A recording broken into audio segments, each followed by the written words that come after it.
to Patriots of Color, being offered by AARP Massachusetts. We'll be starting momentarily once we see a critical mass has arrived. Everybody's being pretty punctual, so we will kick off with my remarks, and then we'll turn it over to our speakers for today. So welcome to everyone from around the country. This is a webinar in a series that we're doing with the Town of Concord. My name is Kara Cohen with AARP Massachusetts, and I'm grateful to Beth Williams, the tourist manager of the Town of Concord, Massachusetts. She was very willing to collaborate on this when I reached out to her. We have 2 more upcoming webinars featuring Concord history. On May 15th, we have Emerson, Thoreau, and American Transcendentalism. And on June 12th, we have Between Us Sisters about Louisa May Alcott and her sister May. You can also find these and the other offerings at the AARP Virtual Community Center. That's aarp.org/VCC. I'll put links in the chat afterwards. Oh, by the way, just speaking of chat, if you want to test out chat and say where you're from, that would be great as well, where you're sitting right now. And so if this is your first history webinar with AARP, you'll be pleased to know that we have many other offerings under this category. We call it travel and history category, and we hope that you'll be intrigued enough to register for others, and that you may also consider traveling to Concord and to Massachusetts if you're not already here. And we know that keeping your brain healthy is super important to you, learning new things, and that's part of the reason why you're here. And we also know that travel and personal fulfillment are high priorities for AARP members and the public as we age. So AARP maintains a deep focus on the health, financial security, and personal fulfillment of people 50 and over and their families. And you'll find that reflected on our offerings and resources and in our advocacy.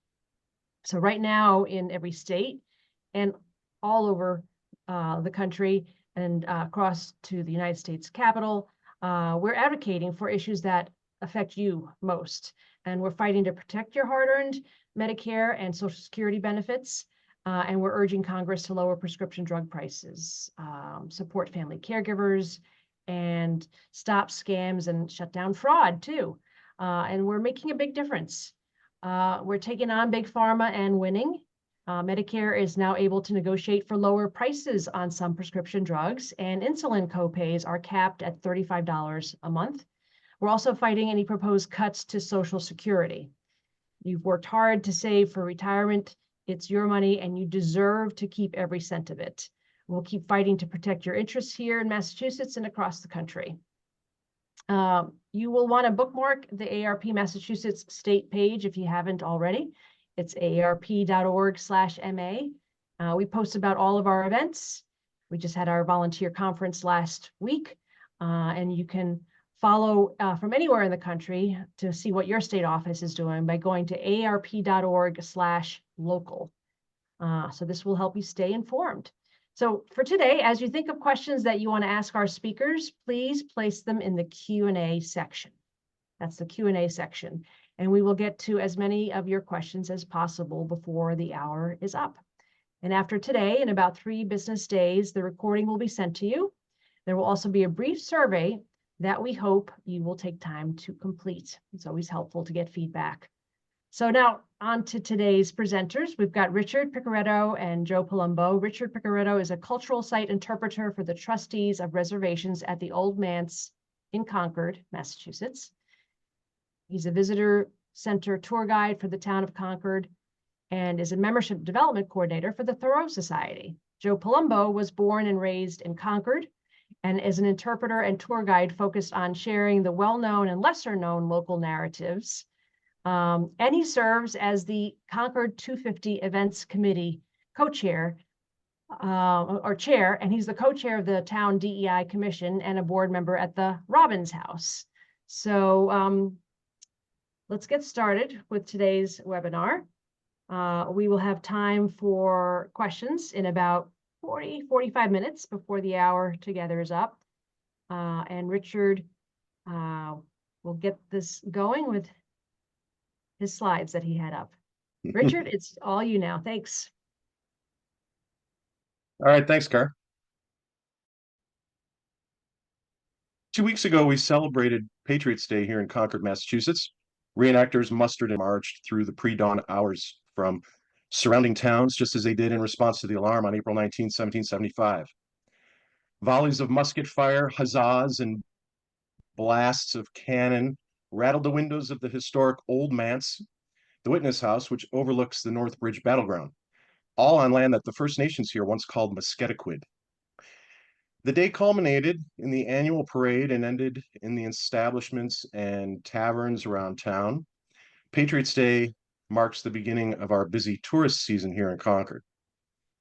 Next year will be the 250th anniversary of the start of the American Revolution. For those of us who remember America's bicentennial in 1976, there's a similar feeling here of preparation, anticipation, and excitement. I was a 9-year-old fourth grader in 1976 and bit hard by the Revolutionary War bug. I couldn't get enough of tricorn hats, muskets, regimental flags, Johnny Tremaine, 1776, and all the stories about our scrappy forebears defeating the greatest military in the world.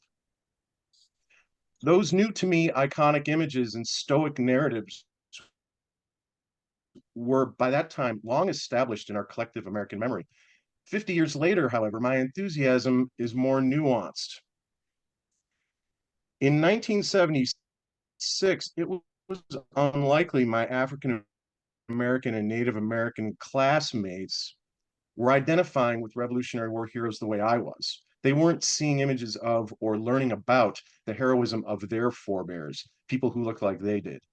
Also, it's clear that history in our multiracial, multicultural nation has been spun and woven with only a limited colors of thread. In the 19th and 20th centuries, late 19th and early 20th centuries, I should say, American history was romantically reimagined, rewritten, and sugar coated. I need not tell you what color the sugar was. Mhm. Despite this, here's an encouraging and powerful idea. History is constantly changing. Historic events are behind us, yes, but historians continue to dig and unearth new discoveries which help to clarify what we're seeing in the rear view. Historians help us to understand, upon the ever-changing story of our past, how we identify as Americans in the present and how we will identify as Americans in the future. And since 1976, American history has changed significantly, especially regarding patriots of color. For a little bit of background on where I'm coming to you from, Concord, Massachusetts was founded between 1635 and 37, 20 miles northwest of Boston, on lands managed by the Massachusetts, Nipmuc, Pennacook, and Wampanoag peoples for millennia. The grassy river land, or Musketaquid as it was known in Algonquin, was the focus of a land use agreement between the Sonksquaw, the woman leader of the local indigenous, and the Englishmen looking to capitalize on the fur trade and settle a town. After providing gifts of tools and textiles to the Sonksquaw and her party, the Englishmen came away with the impression that they had just purchased 6 square miles of land. The Sonksquaw and her entourage left the negotiations pleased that they had established an alliance with the Englishmen based on a limited land sharing agreement. To them, the idea that land could be bought and sold was unfathomable. One of the earliest traditions in colonial times here in Massachusetts required boys and men between the ages of 16 and 60 to serve in their town's militia selves with the essential. Men of African or Native descent were denied inclusion in this tradition and denied arms. They were, however, still required to respond in the event of a town or colonial emergency. 1635 to 37 saw war break out between the colonists along with their native allies against the Pequot Indian Nation in what is now Connecticut. This war led to the displacement of indigenous people throughout New England and began a process of Native American indenture and enslavement, which the Massachusetts Bay Colony codified in 1641. For decades, enslaved New England Indians satisfied the colony's need for manual labor among elite landholders and households, landholders like John Winthrop and Roger Williams. Some of the indigenous enslaved in New England were shipped south to the Caribbean for sale to plantations. Ships began bringing enslaved Africans back to name the primary source of enslaved Africans into the Northeast. By 1760,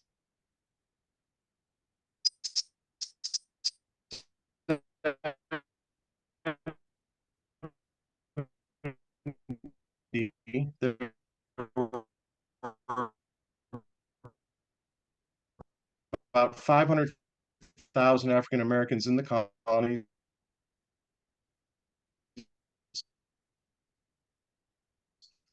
90% of them enslaved. There were just over 2 million people in this itself, where about 5,000 people were enslaved. We're back at the backyard of Minister Emerson's house. Let's see here. So at that time, the North Bridge in the backyard of the old manse, which we're looking at here, was a version from 1760, built by enslaved labor, including that of a young man named Caesar Robbins.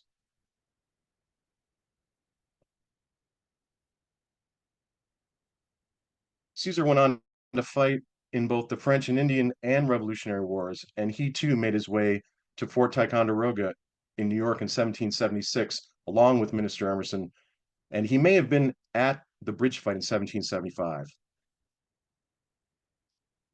1770 was the same year that a cornerstone event of African American and Native American Revolutionary War history took place, the killing of Crispus Attucks on March 5th in the Boston Massacre.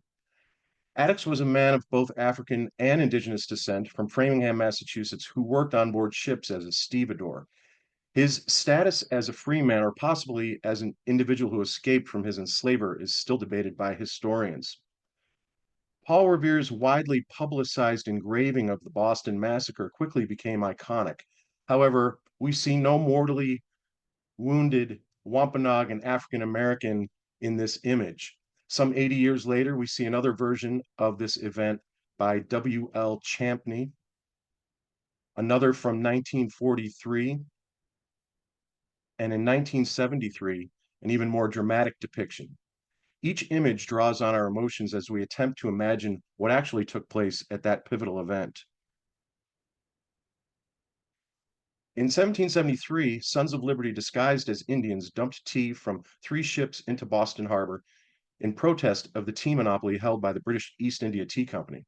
By 1774, 4,000 British troops occupied Boston, shutting down the port, the courts, and the legislature.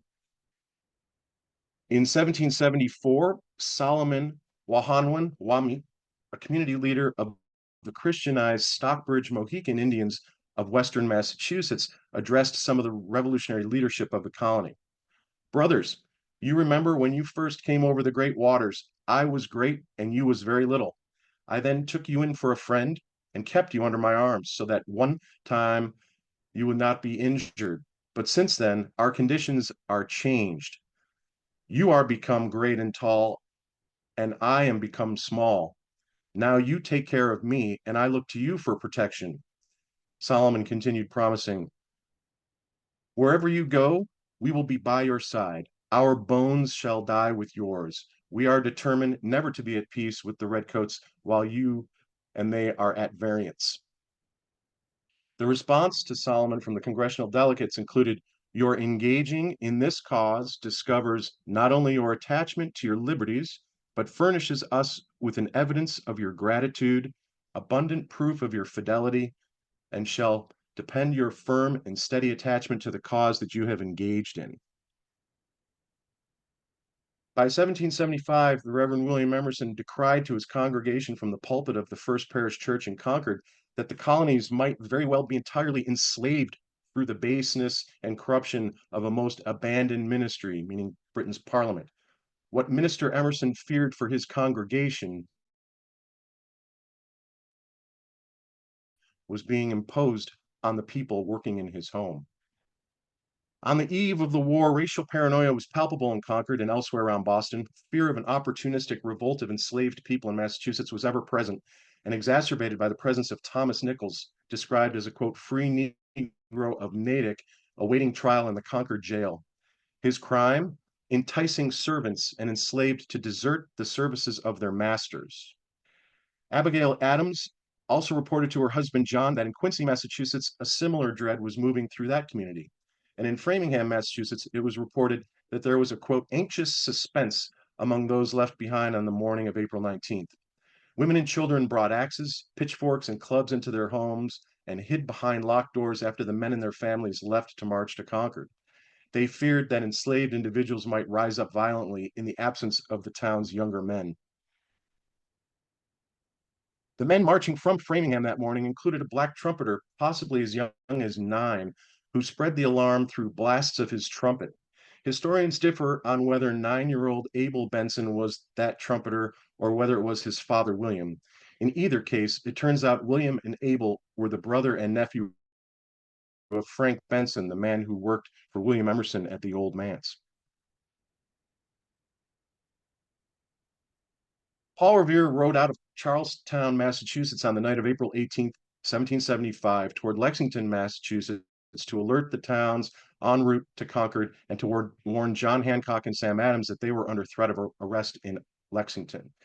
700 plus redcoat regulars were not far behind him.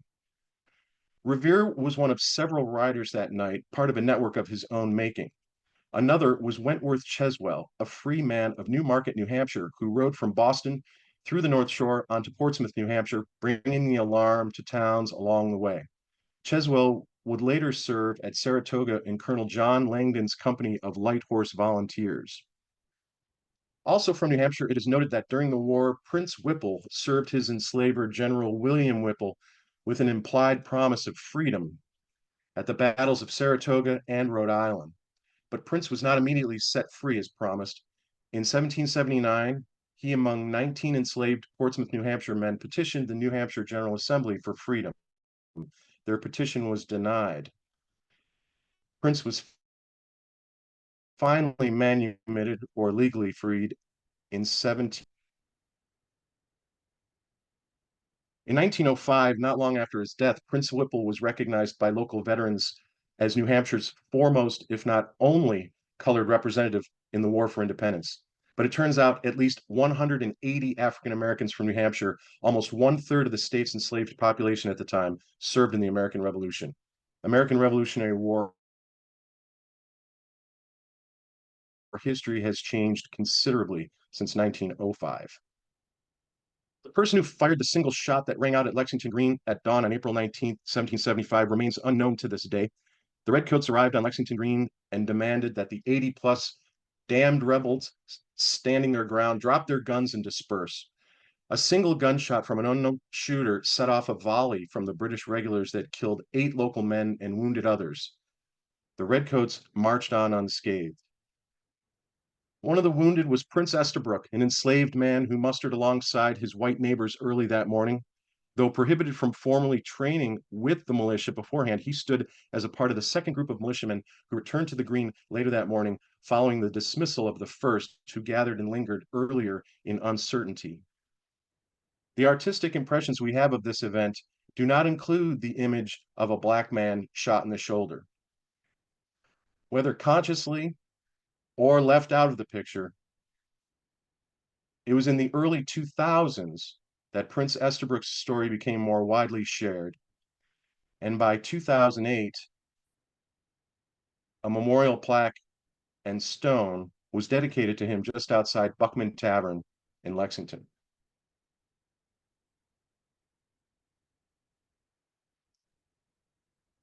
After first blood was shed on Lexington Green, the Redcoats continued toward Concord. Simultaneously, thousands of militiamen and Minutemen responded to the spreading alarm and headed toward Battle Road between Lexington and Concord. When the alarm reached western Massachusetts, dozens of warriors from the Stockbridge Mohican community of Indians began heading east as well. Also underway from the Indian praying or Christianized town of Natick, Massachusetts, was 60-year-old Caesar Ferret and his sons John and Thomas. Caesar was a coachman who claimed Dutch, German, French, and African heritage. At 60, he was at the maximum age for military service, but he would go on to serve throughout the war. The other Thomas in his family was his son-in-law, Thomas Nichols, the man being held in the Concord jail for allegedly encouraging rebellion among the locally enslaved. When the Redcoats reached Concord, they searched the jail for hidden arms and encountered Thomas Nichols directly. And according to a tale from up the street at the Old Manse, Frank Benson, axe in hand, after early morning wood chopping, ascended the stairs and opened the bedroom door of the sleeping Phoebe Emerson to inform her that the Redcoats have come, whereupon it is said she fainted.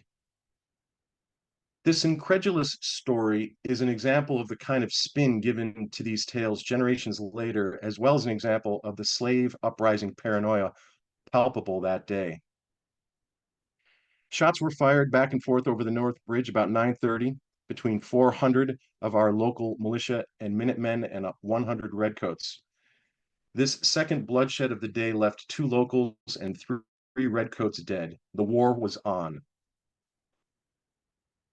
Isaac Davis and Abner Hosmer, the 2 locals killed from neighboring Acton, may have been standing among patriots of color that day. This may have included Caesar Robbins, the French and Indian War veteran who helped construct the bridge in 1760, possibly in Israel Heald's Acton Company by that time. John Oliver, who was father-in-law to Caesar Robbins' son Peter, is another man at the bridge, listed in documents as a man of color. It is also recorded that 14-year-old Philip, enslaved to Colonel James Barrett, marched in a militia muster around this time. He may have only been accompanying his enslaver on April 19th, but given that Caesar Robbins fought in the French and Indian War at the age of 15, it's possible that young Philip started his Revolutionary War service at the North Bridge at 14. Records show later he's in Captain Heald's company at West Point by 1781. Cato Smith, enslaved to William Smith, captain of the Lincoln Minute Company, is another local enslaved man who may or may not have been enslaved throughout his entire service in the war. Though his enslaver William turned out with his Lincoln Minutemen on April 19, 1775, there's only a record of Cato enlisting 5 days later. Cato enlisted and served at Long Island, White Plains, Manhattan, and Princeton, and died in service in 1777 at Newcastle in New York. The William Smith house where Cato was enslaved can be still seen today in Minuteman National Park along Battle Road. In Henry Thoreau's Concord classic Walden, another Concord patriot of color, Brister Freeman, is noted. Born at the Codman estate in Lincoln, Brister ended up at 9 years old being enslaved by Dr. John Cumming, one of Concord's richest landowners. After 3 enlistments in the Revolutionary War, Brister changed his last name to Freeman and would go on to become one of the first black men in Concord to own land near Walden Pond. After having his land taken by the town and watching his relatives succumb to disease and malnutrition, Brister is remembered as an example of post-enslavement and post-war African-American resilience. A stone marker sits where his house once did, near to where Thoreau built his own by Walden Pond. As the battle heated up midday in Lexington and Menotomy, now known as Arlington, Caesar Ferret and his sons John and Thomas arrived from Natick in time to shoot at a column of marching redcoats from the doorway of a private home. They narrowly escaped capture or death by hiding under the stairs during a search by troops who immediately stormed in after them. Reinforcements arrived to the relief of the beleaguered redcoats on what today is Massachusetts Avenue between Arlington and Lexington. Earl Hugh Percy and the Redcoats, fresh from Boston, let loose cannon fire to keep the provincials from harassing the rear of the retreating Redcoats. However, one of Percy's supply wagons was overtaken by a group of elders led by a French and Indian War veteran of both African and Native American descent. His name was David Lamson, and he, along with other middle-aged men of Menotomy, pulled off a bold ambush, killing 2 British regulars and sending another group of redcoats fleeing toward surrender. The men of Lamson's group were exempt from militia service because of their age and chose David to be their leader. David himself was prohibited from serving not only due to his age, but because of the color of his skin. After the redcoats were driven back into Boston, 15,000 militiamen set up in the camp in the hills around the entire city. Many of the men I've mentioned followed and continued to serve in the hills of Cambridge, Somerville, and Charlestown across the river from Boston.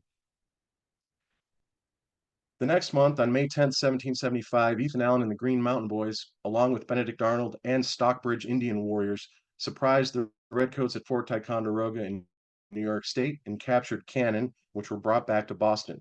Only relatively recently have the Stockbridge Warriors been acknowledged for their participation in this event. In the camps around Winter Hill and on Inman's Farm were a mix of soldiers of Anglo, African, and Native descent.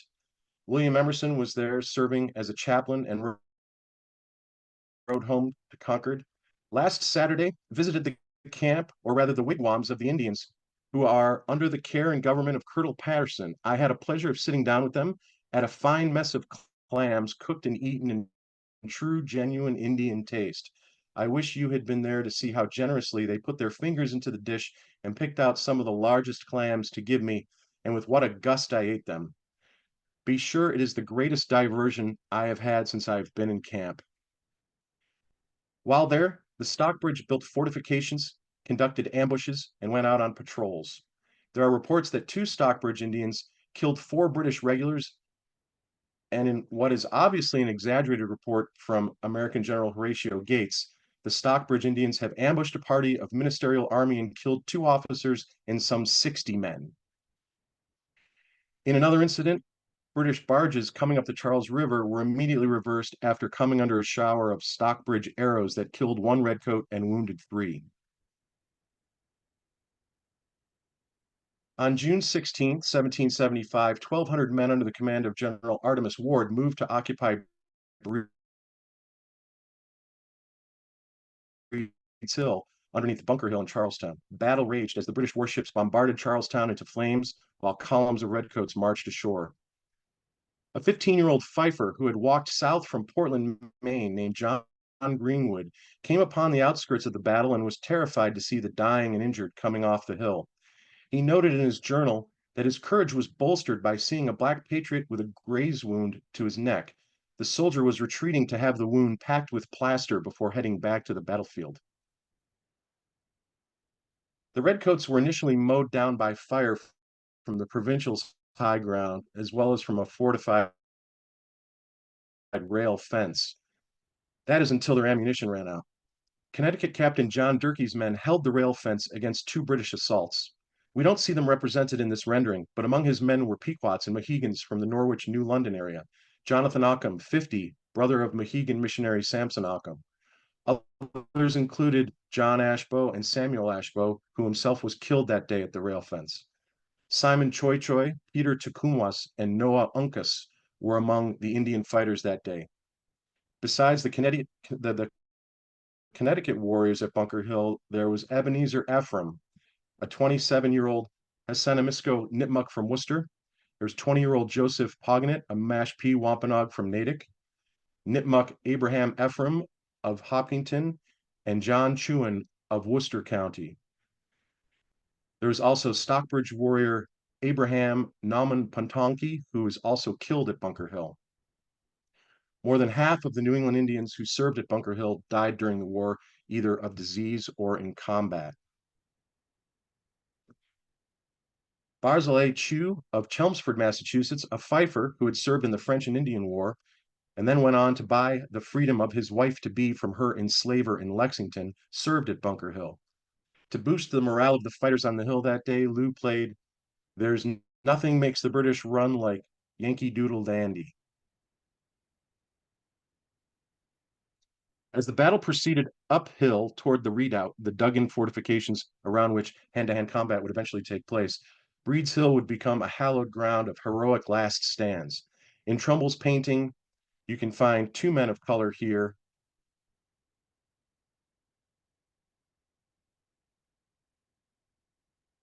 Peter Salem, an enslaved man from Framingham, Massachusetts, who was freed on April 19, 1775, to join Simon Edgel's roster of men, marched 16 miles on that first morning to eventually engage the Redcoats at Miriam's Corner and Brooks Hill.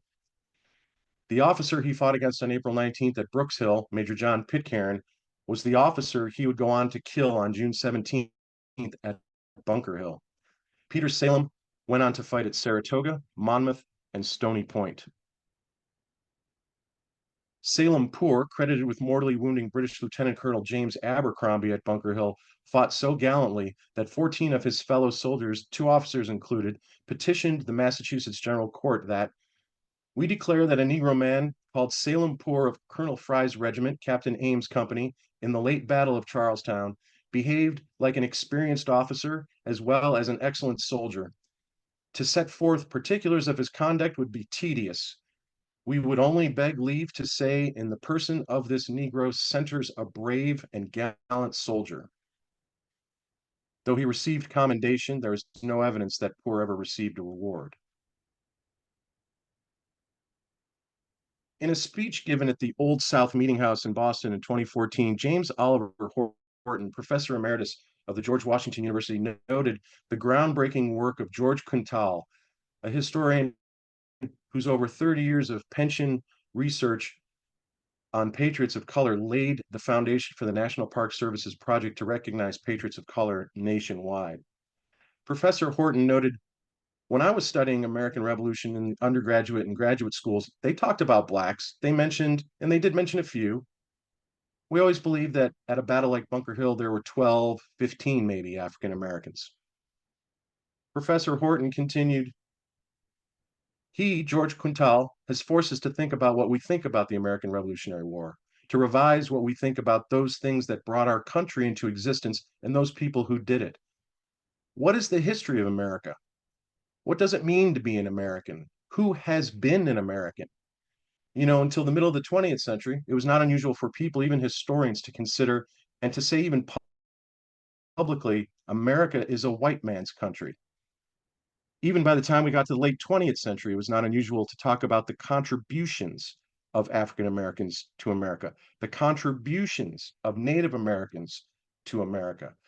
But we all knew what they were contributing to was basically a white man's country. Well, the fact is, we learn more and more about our history, and we understand what we ought to understand, but sometimes don't want to face. America is now undeniably a multiracial, multicultural society. But America has always been a multiracial, multicultural society. America takes its chief characteristic from the fact that it is multiracial, multicultural. America draws strength from that fact. It turns out that there was an image of a brave black patriot that my classmates could have indeed connected with in 1976. But as Professor Horton noted, a contributor to the cause.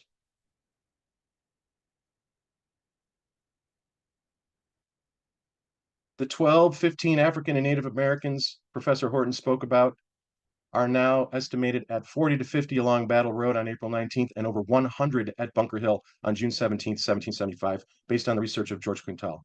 Mind you, these were just the first 2 months of the war. With the limited time we have left, I'm going to go into a little bit more lightning round bullet points, pardon the pun, and to get a little bit more of this in as much as possible as with the time we have left. Washington traveled north to Cambridge to take command of the Continental Army in July of 1775. He immediately prohibited the service of redcoat deserters, strollers, Negroes, and vagabonds, or men under 18 years of age. Not all patriots of color were men, and not all of them wielded firearms. Some wielded a pen. Phyllis Wheatley wrote a compelling letter to George Washington and was invited to his headquarters in Cambridge, where she delivered a poem appealing to Washington to heed Columbia, the female personification of the United States. 4 months later, in November 1775, Royal Governor Dunmore of Virginia declares that any enslaved man who can get to the British lines and serve with his new Ethiopian troops will be given their freedom.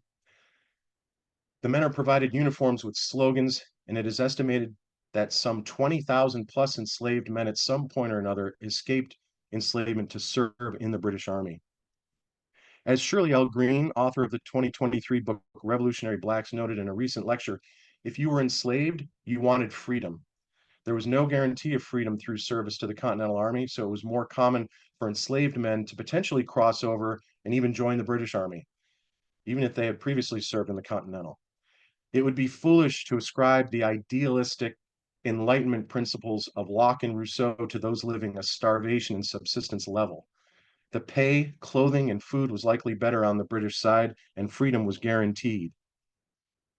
If you were a freed man, you wanted equality. Equality through military service was a path that appealed to white soldiers of little means as well. Rising through the ranks brought you more social honor and respect, and faster than just about any other path. And then I would assert that if you were Native American, you were fighting for sovereignty and to hold on to the land that your nation had been thriving on for generations. If this meant playing the provincials off of the colonials, so be it. General Washington rescinded his ban on colored troops in late 1775, and this led to the creation of at least two black regiments in the colonies. The Rhode Island 1st and 2nd, originally integrated with both African and Native Americans, then eventually segregated. As well, the Bucks of America from Boston, their silk colors presented to them by John Hancock, actually. These are images of the 1st and 2nd Rhode Island. These are the colors of the Bucks of America from Boston. How many Americans are aware that 545 Haitian soldiers fought in the American Revolution? Known as Les Chasseurs Volontaires de Saint-Dominique, these free men were in the heat of battle during the siege of Savannah, Georgia in 1779. The Rhode Island 1st and 2nd endured the brutal winter at Valley Forge, Pennsylvania, and heroes like Windsor Fry served heroically through many battles and survived the war. Oneida women and warriors from New York brought their corn stores down to feed Washington's starving army at Valley Forge. Polly Cooper showed the men how to cook the white corn, preventing them from serious injury by consuming it raw. Earlier that year, the Oneida fought side by side with General Nicholas Herkimer's men in one of the most intense battles of the American Revolution, Oriskany in central New York. Oneida Captain Joseph Lewis, one of the highest ranked Native American fighters of the war, battled alongside Han Yeri and his wife Two Kettles, who repeatedly reloaded her husband's musket after he had been shot in the hand. Their son fought alongside them that day as well. While I could go on about the exploits of hero Thomas Kearny of the 5th Maryland, this is just the tip of the iceberg. There is so much more waiting just below the surface of what we claim to know of our collective history. What about Latinx patriots like Bernardo de Galvez, Spanish governor of Louisiana who led local militias in battle against British troops? Or Peter Francisco, the Portuguese-born Virginia giant who famously hoisted a cannon over his shoulder to bring back the Patriot lines? It's time for Americans to acknowledge and honor more than just contributions from patriots of color. How about Asian patriots of the American Revolution? Historian Daniel Say estimates that about 100 Asian men, many who came as slaves on ships, fought during the 1770s and 1780s. Many took Americanized names, making them difficult to identify unless they were described in detail, as in a warrant or a wanted poster. Commander John Paul Jones made note of his Asian sailors on the Bonhomme Richard in the Battle of Flamborough Head. How did the Patriots fare after the war? Reverend William Emerson died of dysentery on his way home from Fort Ticonderoga in 1776, leaving his wife Phoebe a widow with 5 children. Frank, or Frank Benson, his servant, we've either lost to history or he served briefly as a free man at Ticonderoga and returned to Concord to marry. Research is ongoing on Frank. Brister Freeman and Caesar Robbins returned to Concord and once again worked on the North Bridge in 1788, this time as paid laborers. Caesar Robbins was allowed to settle on acreage now on the outskirts of Concord to farm. His adult children lived together with their families in the now restored Robbins House, Concord's Black History Museum, which opened in 2010. Caesar's granddaughter, Ellen Garrison, continued to fight for liberty, civil rights, and literacy for the formerly enslaved as a teacher in the Freedmen's Bureau. She's also known for challenging segregation in 1866 by sitting in the whites-only waiting area at the Baltimore train station, much like Rosa Parks 100 years later. Peter Salem, the hero of Bunker Hill, lived as an impoverished cane weaver in Leicester, Massachusetts, and was warned out, meaning the town evicted him, making him return to where he was born so as not to have to support him in their poorhouse. He returned to Framingham, and a memorial was dedicated to him in 1882. Fifer John Greenwood grew up to become George Washington's dentist, creating his legendary dentures from hippopotamus ivory. Wentworth Cheswell became a successful businessman in New Hampshire and possibly the first archaeologist in the state's history. Fifer Barzillai Lou returned to Dracut, Massachusetts after the war and fathered several talented musicians. In 1943, Duke Ellington writes a piano piece in memory of him. Although George Washington tried to move Congress to act on behalf of the Stockbridge, little aid was ever sent their way. All Mohican land in Stockbridge was lost by 1783. The Stockbridge would eventually join with the Munsee, Delaware, and the Oneidas of New York, and their descendants continue on today as the Stockbridge Munsee Band of Mohican Indians in Bowler, Wisconsin. Captain Joseph Lewis of the Oneida went on to negotiate a land use agreement with New York regarding the 5 million acres of Oneida homeland. New York State nullified almost the entire agreement, giving the land over to the Ogden Land Company for development. From 5 million acres, the Oneidas have 32 original acres remaining in New York State. The New England Indians' decision to join the Continental Army proved to be of no benefit in the long run either. The newly established United States further diminished their sovereignty, allowing states to undermine their existence. Several of these nations, the Wampanoag, the Mohegans, the Pequots, were denied federal recognition until the 1980s and 1990s. The Mashpee Wampanoags were finally recognized in 2007. Others, such as the Nipmucks, still do not have federal recognition.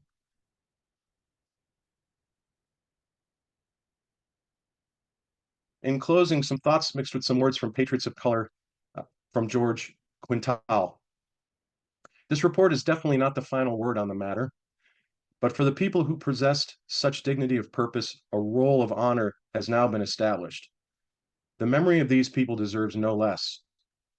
A true American patriot recognizes and embraces the strength and diversity that overcame overwhelming odds in our first battle for individual liberty and justice, brings it to our current battles for the same, and moves it forward with enough determination to go another 250 years. At that point, we will no longer use the distinction American patriots of color. There will only be American patriots. Thank you for joining me today.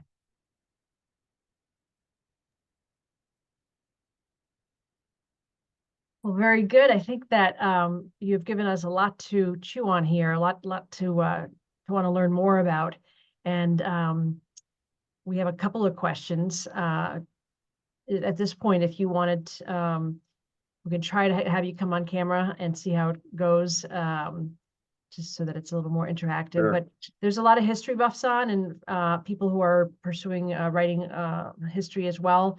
So we have a question from Paula, who has a question that you may or may not be able to answer. Where would I find records of land deals? She's in the Ohio River Valley, so she's looking at land deals between Native Americans and whites for the Ohio River Valley in the 1780s. And so she's asking about also land grants and whether they were given to men who fought in the Revolutionary War. Yes. Yeah, they were. I would go to state archives for particular areas that you're looking in, and start there. I know there's been a lot of books written about this too. They might point you in the right direction and give you a better bibliography and bullet points to nail down. Cool. Okay. And then in terms of one of the slides, who was the soldier in the painting or photograph where the town didn't want to take care of? It was at the toward the beginning Peter before we. Salem. Yeah. Yeah, Peter Salem. Yeah. Yep. That was Leicester, Mass. Yeah. And the patriot that Duke Ellington someone wrote was about. asking about who did it. Oh, I don't know. I don't know the origin of it. I found it online as a. It's all representative. Almost everything you see is representative, of course, because we do not have actual images of these people. So across the board from the 18th century, yeah, these are all representative. But some of them were painted in the 19th century as representative from the 18th. And again, who was the patriot that Duke Ellington wrote about in a song? Oh, that's Barzillai Lou, who was the fifer. Okay. At this He was point, is there from anything else Chelmsford. that you want to talk about, Richard or Joe? I was just going to say a few thank yous while we have a moment Yep. to you, Kara, Joe, both of you, Beth Williams at Concord Visitor Center, and Liz Clayton, who helped me put this together. Dale Watson, Randy Steele, Craig Orbach, and Avery Keener, individuals who let me use their images in this. And George Quintal, of course, Jared Foss, and Jim Hollister from the National Park Service, who they do a lot of work around this at Minuteman National Park. Well, it's definitely something that you'll find more about if you go to the Concord Visitor Center website. Joe, did you want to talk about how this is going to play a part perhaps in the 250th celebration? Absolutely. And as Richard was talking about, I think it's good to think about the bicentennial and compare it to what we're doing in 2025 and the nation's doing in 2026, because we're really moving beyond that concept of, as Richard talked about, contributors to we've always been a nation that been a nation of people of color that work together to build the great country we talk about. And so when we talk about how we're in this town and the communities near us are celebrating the 250, we're honoring what happened on the days of, but we're really focusing on the next 250 years and that the continued expansion of human freedom, because really that's what we're celebrating in the 200th anniversary of the beginning of the American dream, is that continued expansion of the franchise and of more and more people being able to participate. And one of the things we talk about is the men who stood on the bridge that day may not have known they were fighting for the enslaved. They might not have known they were fighting for women. They may not have known they were fighting for the immigrant. They might not have known they've been fighting for every other possible person, but they were. And that nation that came out of that day is what we're celebrating. So we hope that the kind of tours we offer, the kind of activities, the fun things that we're creating for the event will have very similar theme to what Richard was helping us talk about today, that the celebration of the 250th, the celebration of this great expanded nation.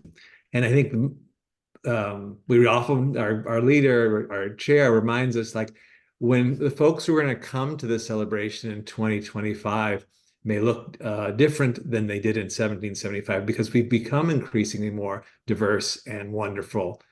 So our celebration best make everyone feel welcome. So that's really what we're focused on as we're trying to celebrate the 250. And we really hope you can come. It's really been going on every month. There's an activity right now. It will really build to a frenzy in April of next year. But the the Declaration of Independence is until 26. So this will really be continuing. So anytime you come within the next year, all the way through 26, you'll see 250 events going on in Lexington, Concord, Boston, communities around us. I'm happy to take any questions, and if I can be more specific or anything Richard and I can be helpful with. They could sign up for updates. Yeah, if you just go to concord250.org, concord250.org, that's where all the information will always be, and it's a place you can like put your name in if you want to be on the mailing list, things like that, concord250.org. I'll send that out as well with the recording from today, and as well as the other links. But there's been praise in the chat for us bringing out this history, and that it should be taught to everybody across the U.S. And so do you want to talk a little bit about how you came to be a public historian, either of you? Richard, you should go first. I missed what came. I'm sorry. Yes. How did you come to become a public historian? Like it's a special Oh, interest that's developed. Yeah, I always had history was always a hobby, and after working in the corporate world for a while and kind of at the point of the COVID years, I decided to take on history professionally and try and really pursue passion. And living only a couple towns away from Concord here, I decided I would head here. And luckily there had been a lot of chaos and people going in different directions, and so there are a lot of openings, and so I could make my way into working at the Old Manse, for example, and the Thoreau Society and a few other historic groups that I work with here in town. And it's just been wonderful working with Joe and meeting the people that are so passionate here. There's layers and layers and layers of history here that we just keep discovering more about. It's an amazing place. Yeah, like Richard, I was a child and got interested in history.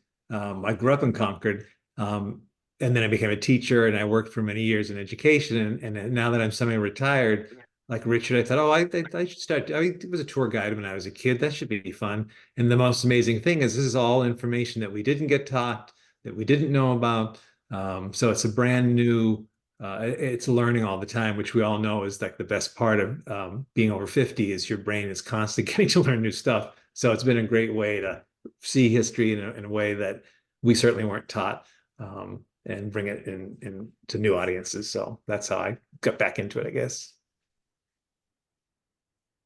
Perfect. Well, I hope this has encouraged some of you to pursue your passions and find other ways to broaden your understanding of history. And I want to encourage you to check out what we have coming up, like I said earlier, on the May 15th session that we're going to have on transcendentalism, American transcendentalism, and then on June 12th, the webinar that we'll be having on Louisa May Alcott and her sister, who influenced her greatly. So I don't think we have any other questions at this point, and unless our speakers have something that they want to close with, I think we've come to the end of our webinar, and this recording will sit on YouTube, and it will be available to anybody who goes to the AARP Massachusetts YouTube page. Thank you very much for the time today. We appreciate it. Yeah, thank you for this important history. Thanks for joining us. All right, everyone. Cheers. Have a good day.